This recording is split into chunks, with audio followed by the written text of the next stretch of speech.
Bapak Iya, Ibu, kita baca firman Tuhan dari Keluaran 16 ayat 1 sampai 36. Demikian firman Tuhan. Setelah mereka berangkat dari Elim, tibalah segenap jemaah Israel di padang gurun Sin yang terletak di sebelah yang terletak di antara Elim dan gunung Sinai. Pada hari yang ke-15 bulan yang kedua, sejak mereka keluar dari tanah Mesir. Di padang gurun itu bersungut-sungutlah segenap jemaah Israel kepada Musa dan Harun dan berkata kepada mereka, "Ah, kalau kami mati tadinya di tanah Mesir oleh tangan Tuhan ketika kami duduk menghadapi kuali berisi daging dan makan roti sampai kenyang. Sebab kamu membawa kami keluar ke padang gurun ini untuk membunuh seluruh jemaah ini dengan kelaparan." Lalu berfirmanlah Tuhan kepada Musa, "Sesungguhnya Aku akan menurunkan dari langit hujan roti bagimu. Maka bangsa itu akan keluar dan memungut tiap-tiap hari sebanyak yang perlu untuk sehari, supaya mereka kucoba apakah mereka hidup menurut hukumku atau tidak. Dan pada hari yang keenam, apabila mereka memasak yang dibawa mereka pulang, maka yang dibawa itu akan terdapat 2 kali lipat banyaknya dari apa yang dipungut mereka sehari-hari. Sesudah itu berkatalah Musa dan Harun kepada seluruh orang Israel,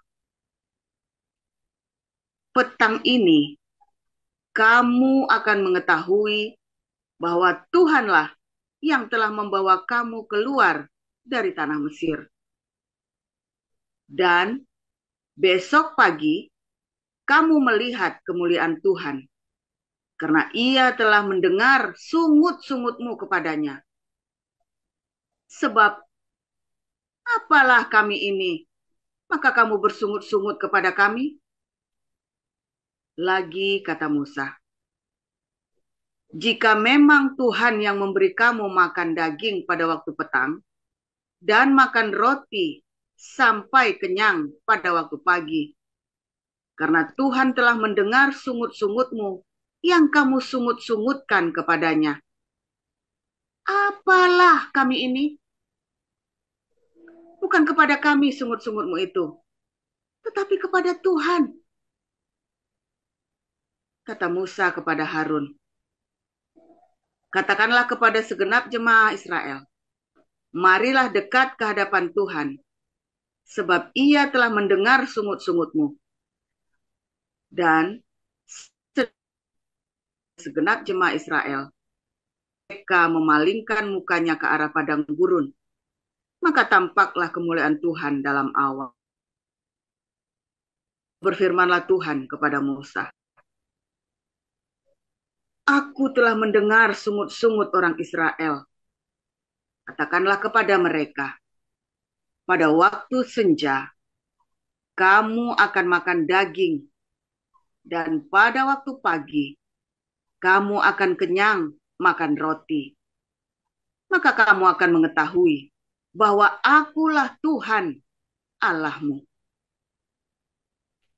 Pada waktu petang, datanglah berduyun-duyun burung puyuh yang menutupi perkemahan itu. Dan pada waktu pagi, terletaklah embun sekeliling perkemahan itu. Ketika embun itu telah menguap, tampaklah pada permukaan padang gurun sesuatu yang halus, sesuatu yang seperti sisik, halus, seperti embun beku di bumi. Ketika orang Israel melihatnya, berkatalah mereka seorang kepada yang lain, apakah ini? Sebab mereka tidak tahu apa itu. Tetapi Musa berkata kepada mereka, inilah roti yang diberikan Tuhan kepadamu menjadi makananmu. Beginilah perintah Tuhan. Pungutlah itu, tiap-tiap orang menurut keperluannya, masing-masing kamu boleh mengambil untuk seisi kemahnya segomer seorang menurut jumlah jiwa. Demikianlah diperbuat orang Israel. Mereka mengumpulkan, ada yang banyak, ada yang sedikit. Ketika mereka menakarnya dengan gomer, maka orang yang mengumpulkan banyak tidak kelebihan, dan orang yang mengumpulkan sedikit tidak kekurangan. Tiap-tiap orang mengumpulkan menurut keperluannya. Musa berkata kepada mereka, seorang pun tidak boleh meninggalkan daripadanya sampai pagi. Tetapi ada yang tidak mendengarkan Musa dan meninggalkan daripadanya sampai pagi, lalu berulat dan berbau busuk. Maka Musa menjadi marah kepada mereka. Setiap pagi mereka memungutnya, tiap-tiap orang menurut keperluannya.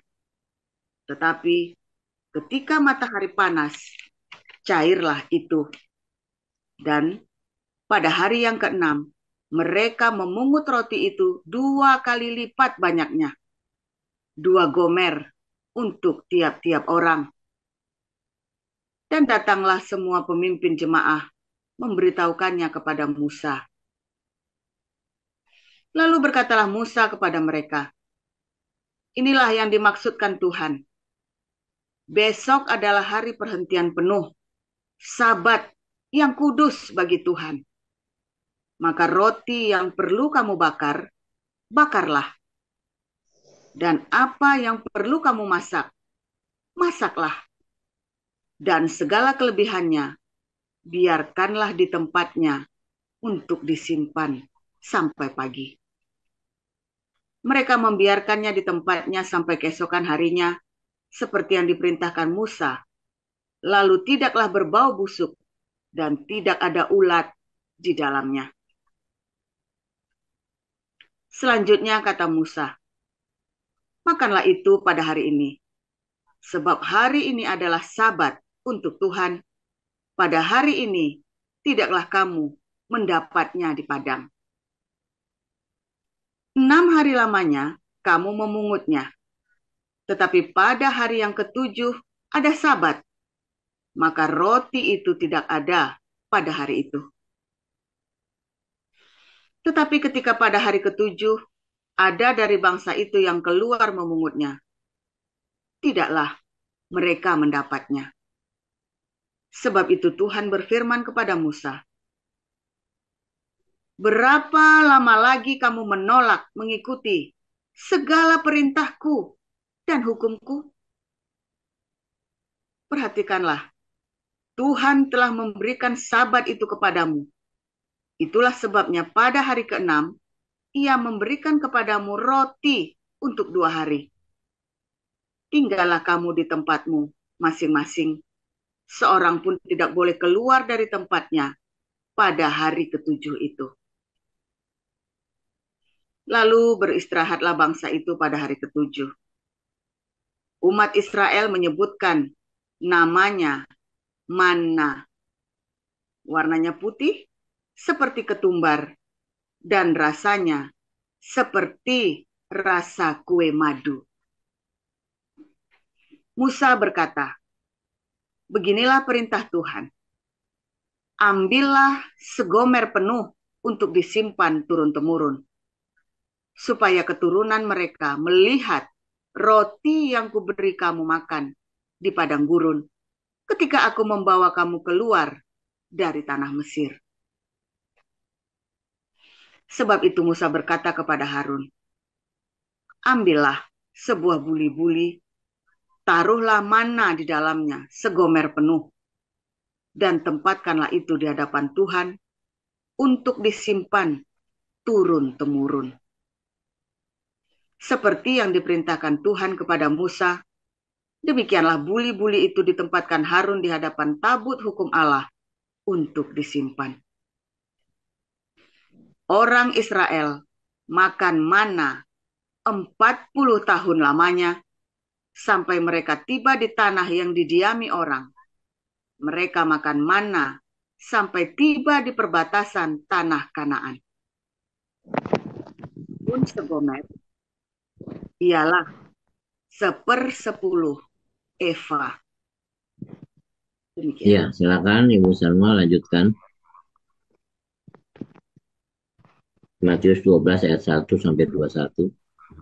Baik, saya akan membacakan kebenaran firman Tuhan yang terambil dari kitab Matius 12. Beginilah firman Tuhan.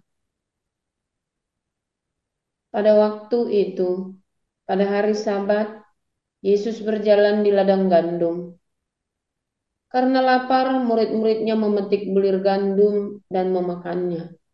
Melihat itu, berkatalah orang-orang Farisi kepadanya, "Lihatlah, murid-muridmu berbuat sesuatu yang tidak diperbolehkan pada hari Sabat." Tetapi jawab Yesus kepada mereka, "Tidakkah kamu baca apa yang dilakukan Daud ketika ia dan mereka yang mengikutinya lapar?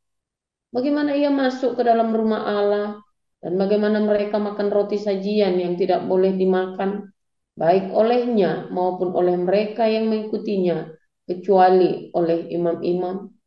Atau tidakkah kamu baca dalam kitab Taurat bahwa pada hari-hari Sabat imam-imam melanggar hukum Sabat di dalam bait Allah namun tidak bersalah?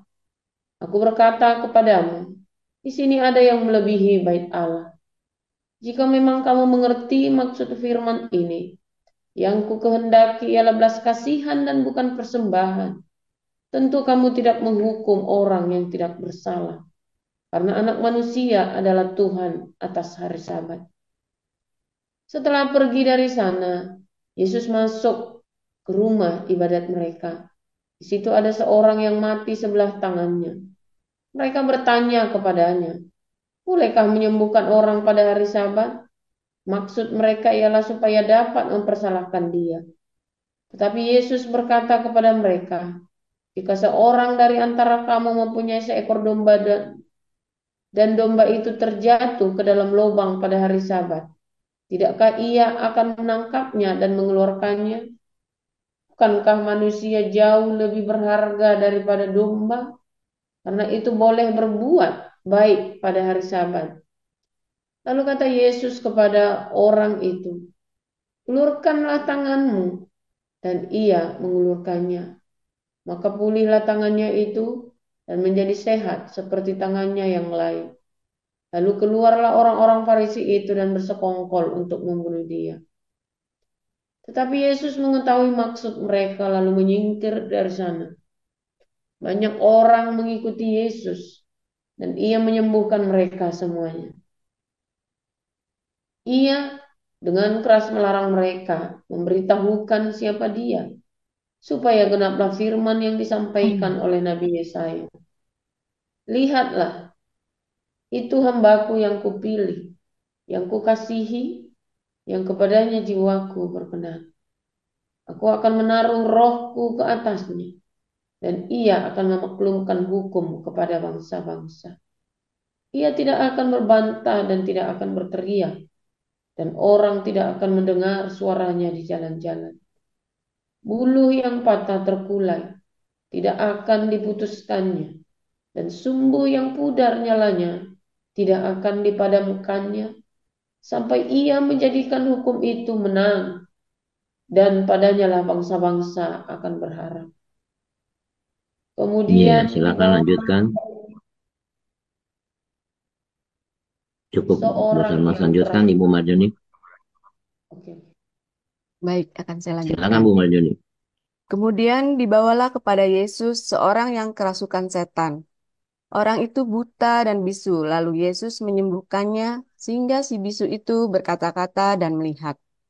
Maka takjublah sekalian orang banyak itu. Katanya, "Ia ini agaknya anak Daud." Tetapi ketika orang Farisi mendengarnya, mereka berkata, "Dengan Belzebul penghulu setan ia mengusir setan."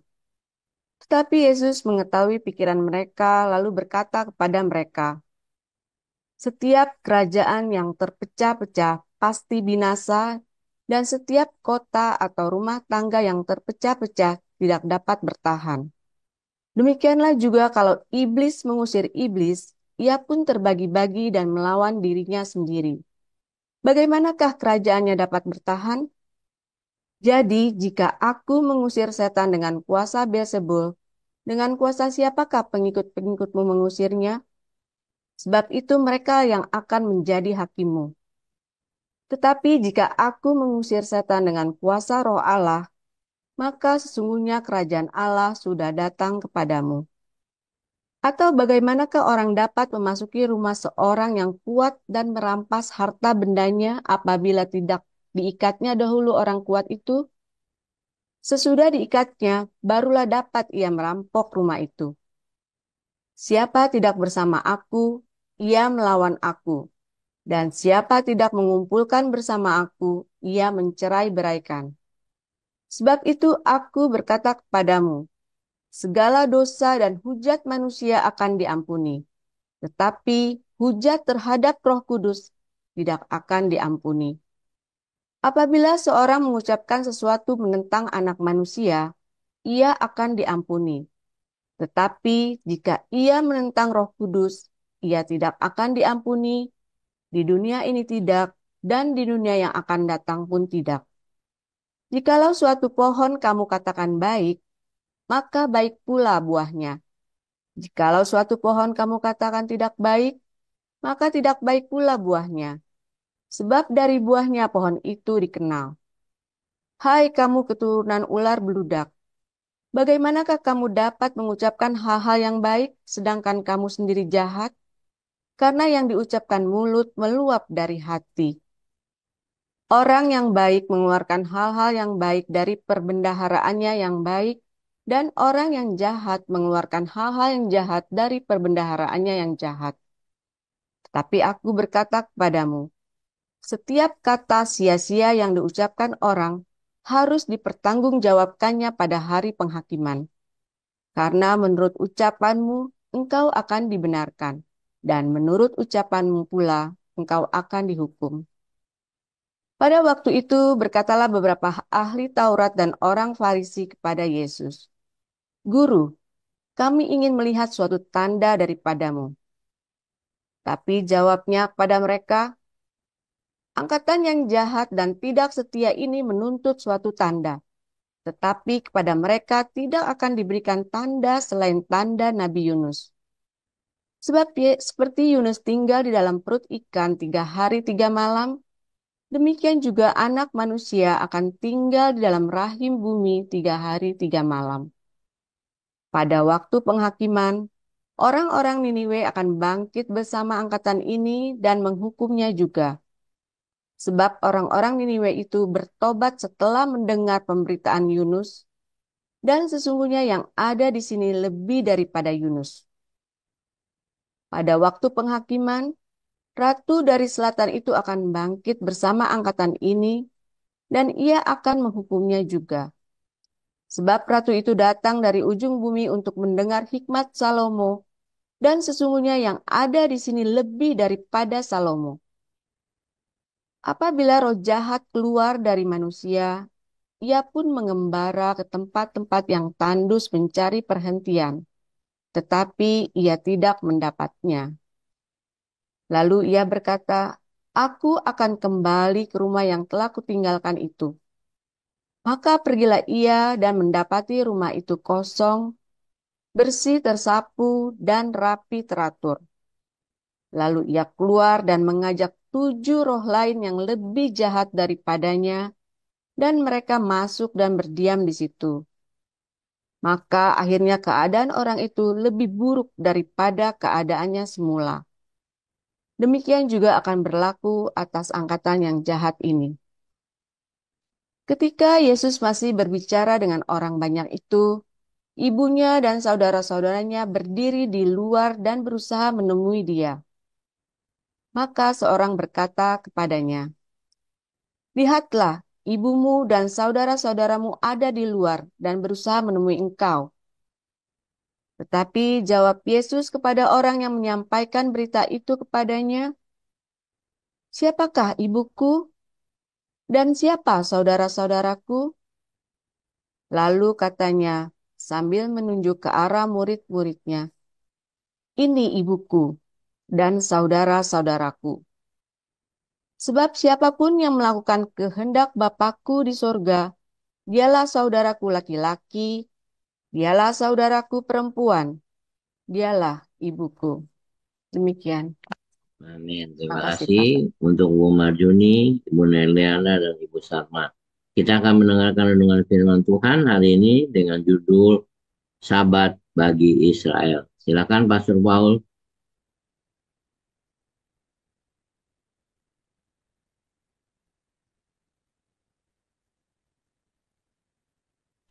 Oke, shalom semuanya.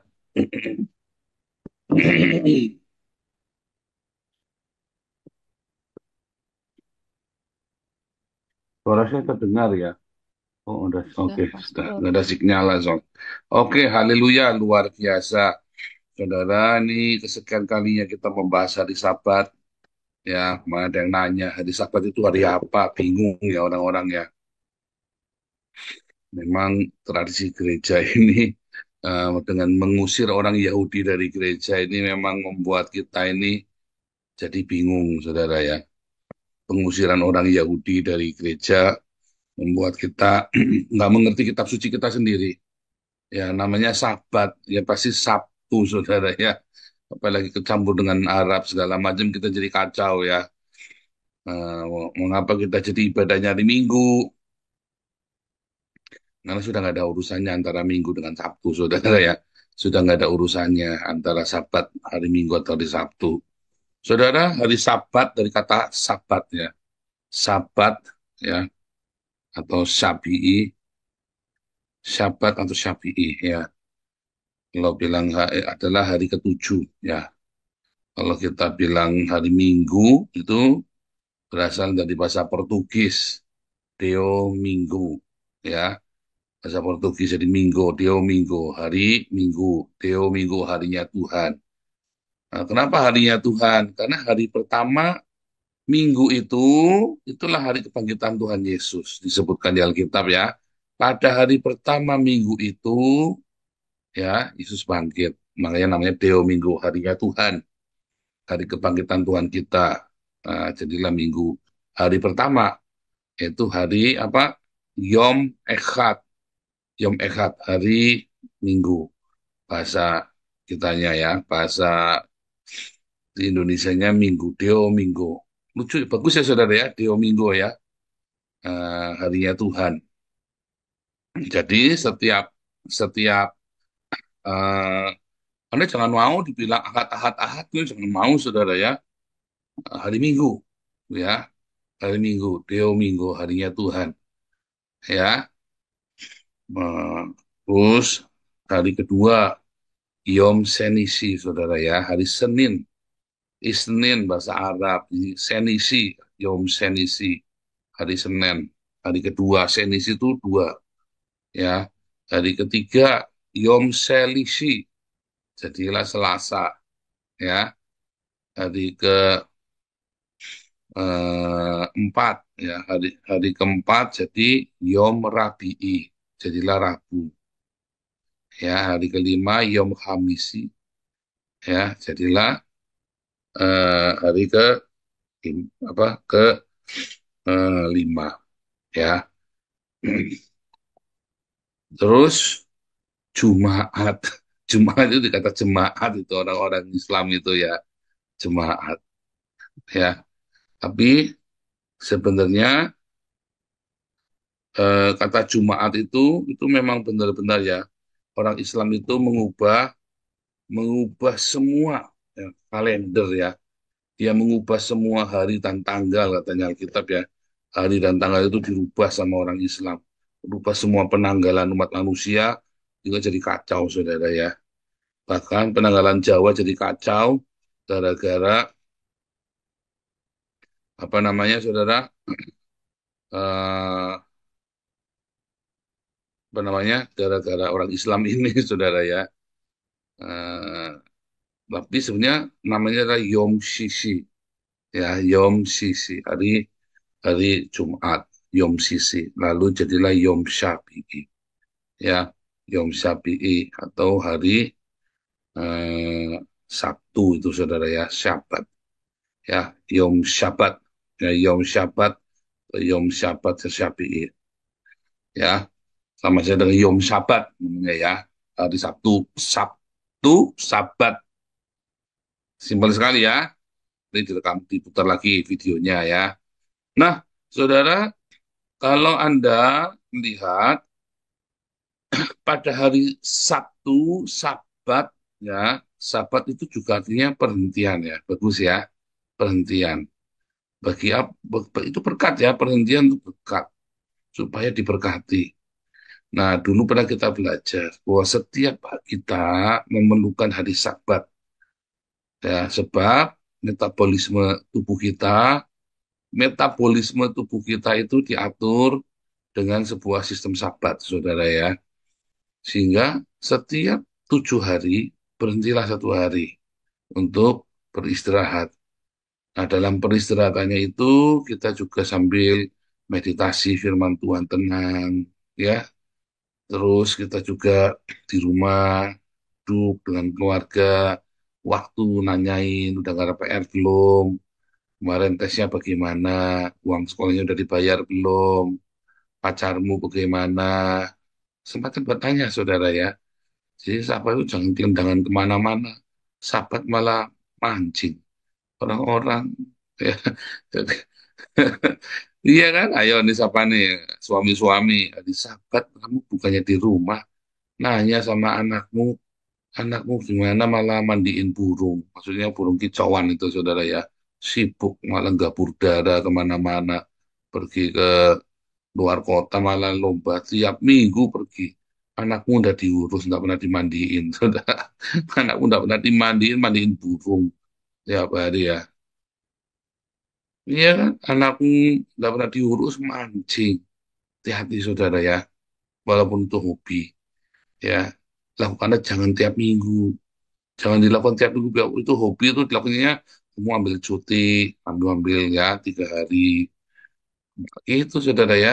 Jadi kamu harus punya waktu dalam 1 minggu tuh ya untuk ngomong sama anak-anakmu dengan keluargamu dan bicara sama Tuhan. Jangan sampai Anda bablas saudara. Karena kita kan tidak menggunakan ritual-ritual lagi. Tapi jangan sampai kita juga bablas, gak ingat sama Tuhan sama sekali. Ya, nah,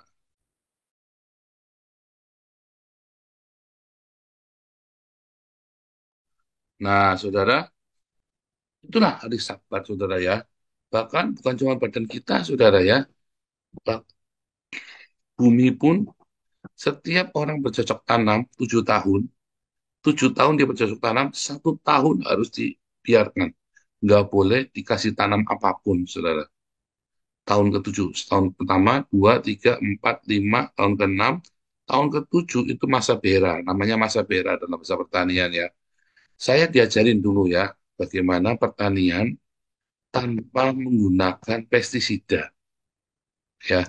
Jadi setiap 7 tahun tidak boleh, setiap 7 tahun nggak boleh, tahun ke-7 itu nggak boleh nanam ya. Wah, itu dari Israel saudara ya. Sebelum dunia mengenal itu di Israel sudah mengenal ya. 4.000 tahun yang lalu udah diajarin.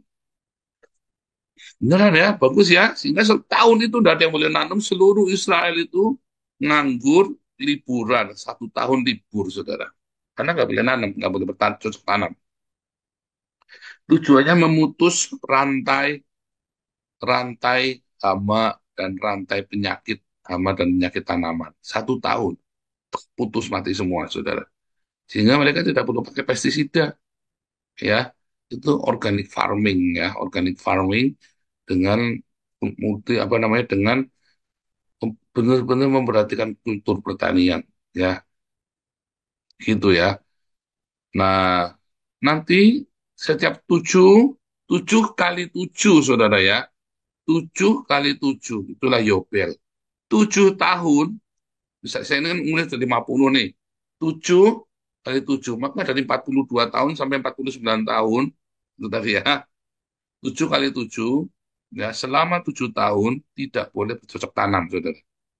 Jadi setiap 7 tahun, ya 1 tahun, 6 tahun, tahun ke-7 tidak boleh bercocok tanam, berhenti.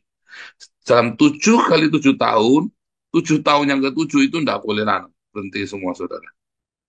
Itulah tahun Yobel, ya. Itulah Yobel bagi Tuhan, 7 tahun bayangin. Harus berhenti saudara. Mengapa harus berhenti? Itu akan memutus semua kutuk saudara. Ya, bahkan di dalam perbudakan, ya, budak-budak itu harus dilepas. Di dalam 6 tahun jadi budak, tahun ke-7 kalau dia adalah budak Ibrani harus dilepas saudara. Ya, dan selama 7 kali 7, ya, itu harus dilepas. Selama 7 tahun tidak boleh ada perbudakan. Betapa rapihnya sistem zaman itu saudara, sehingga begitu adilnya, dan tidak ada orang yang menderita. Ya, mengapa? Karena dimerdekakan. Sistem teologinya adalah teologi kemerdekaan. Luar biasa ya. Dan tidak ada orang yang malas. Karena orang malas nggak boleh makan. Ya, kamu kalau miskin, pergilah ke ladang. Di ladang itu, kalau kita lagi menuai berkas-berkas gandum ya, itu harus disisain buat orang miskin, saudara. Nanti orang miskin kan di belakangnya, asal selama dia pergi ke sawah, nggak mungkin dia lapar. Dan dia bisa nabung buat setahun itu, saudara. Dari berkas gandum itu, berkas-berkasnya gandum itu, dia bisa buat setahun makan. Jadi tidak mungkin ada orang miskin di tengah-tengah orang Israel ini. Sama seperti tempat kita. Jangan kau habiskan hidupan uangmu, uangmu itu untuk berfoya-foya. Kamu harus sisihkan, loh, saudara, untuk orang miskin. Transfer ke Yayasan Embun Pagi. Pasti nanti dibagi ke jemaat yang membutuhkan. Nah, jemaat bagaimana? Yang membutuhkan, ya kamu datang doa pagi. Kalau kamu nggak datang doa pagi, bukan, saudara. Coret namamu dari kitab kehidupan sembako. Ini malaikatnya Pak Apeng ini, saudara. Hati-hati dengan Pak Apeng. Tidak main-main, saudara. Adimen ini. Malaikatnya tidak pakai kompromi, tidak pandang bulu, saudara. Jangankan bulu, saudara. Bulu ketek, bulu kaki, bulu telinga, bulu hidung. Nggak dipandang sama dia. Sorry ya, katanya Pak Apeng. Coret, saudara. Selesai namamu, saudara. Lalu jajate cuma datang embun pagi saja. Kamu masih mau rese, masih mau tawar-tawaran. Ini pasti dikasih sembako, dikasih pulsa lagi, saudara. Kasih pulsa, kasih sembako, masih dibayari kontrakannya kalau kamu tidak sanggup bayar kontrakan. Masih lagi kamu dibayari sekolah anakmu, masih. Tapi kamu datang embun pagi, coret, saudara. Set, papeng mah gampang. Set, lah, saudara. Maha puasa jadinya tuh. Set, putus. Loh, kok bisa Pak? Putus, tidak datang embun pagi. Anda nggak bisa marah, ini udah kesepakatan kita bersama. Anda marah, ngirimin firman Tuhan, ngutuki Pak Apeng, saudara ya. Banyak itu yang ngutukin firman Tuhan. Ya, nggak bisa marah, kamu lagi mana? Kita sudah sepakat dan sudah dikasih tahu setiap hari. Datang embun pagi, jangan absen, jangan bolos. Kamu cuma bangun jam 4 pagi itu loh, nyalain somnya, tapi jangan gak ada suaranya, nyalain suaranya supaya kamu dengar firman Tuhan, dan supaya kamu berdoa bersama-sama. Sama seperti kamu doa pagi, doain orang diupahi pakai sembako, saudara. Yang tidak kerja, jangan makan. Kamu jajati disuruh doa, dimintai doa, ya, buat mendoakan sesama kita, aja kamu tidak mau, saudara. Jangan begitu, saudara ya. Ya, kita ada miskin di tengah-tengah kita, asal kamu datang pun pagi. Kalau kamu sampai nggak datang pun pagi, coret, setelah sudah, saudara ya. Tetapi memang di doa pun pagi ini ya, banyak yang mendapat mujizat, saudara ya. Banyak, nikmati, hiduplah bersama, saudara ya. Ada yang disembuhkan, ya, dari pokoknya Anda setia, Anda datang dengan tulus hati. Banyak yang disembuhkan, banyak yang dipulihkan. Sungguh banyak yang mendapatkan manfaat dari embun pagi ini, saudara. Ya, doa yang simple, doa yang simple sekali dan akan menyembuhkanmu. Sabat ya bagi kita, sabat bagi kita semua, saudara ya. Saudara, terakhir ya, kita ini adalah Tuhan atas hari Sabat. Ya, Sabat itu bukan diberikan kepada kita karena kita ini orang-orang yang diperbudak oleh agama. Bukan, saudara. Tetapi karena Anda membutuhkan Sabat. Anda membutuhkan Sabat, berkat, perhentian, pause.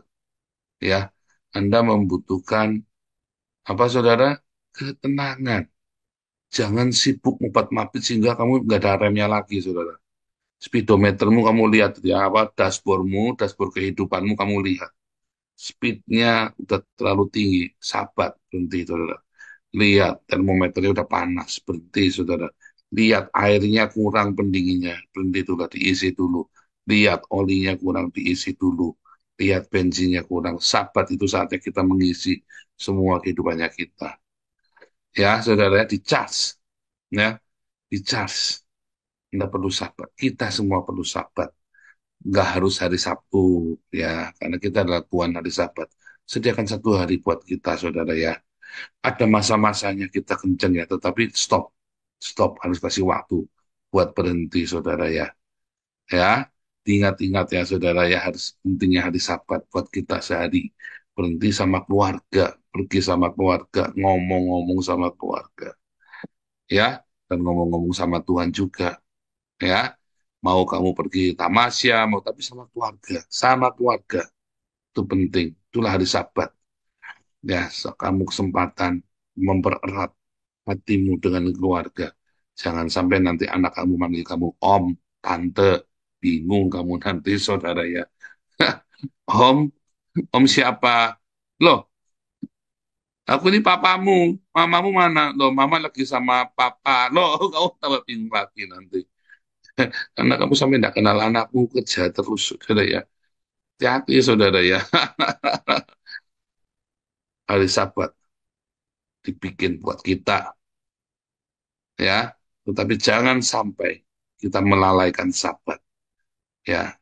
Karena Sabat atau perhentian itu, berkat itu bagi kita. Tenangkan, dicas, supaya kita tenang. Jangan khawatir, saudara. Jangan khawatir dengan rezekimu. Karena Tuhan akan memberikan rezekinya pada kita, ya, bagi yang dikasihinya saat kita tidur. Jangan takut, saudara. Gak akan ketinggalan. Percaya saya. Ya, sama seperti kamu bersedekah, jangan takut rezekimu kurang. Sama, sahabat juga sama. Nanti kamu akan maksimum hidupmu, saudara. Ya, Tuhan Yesus memberkati.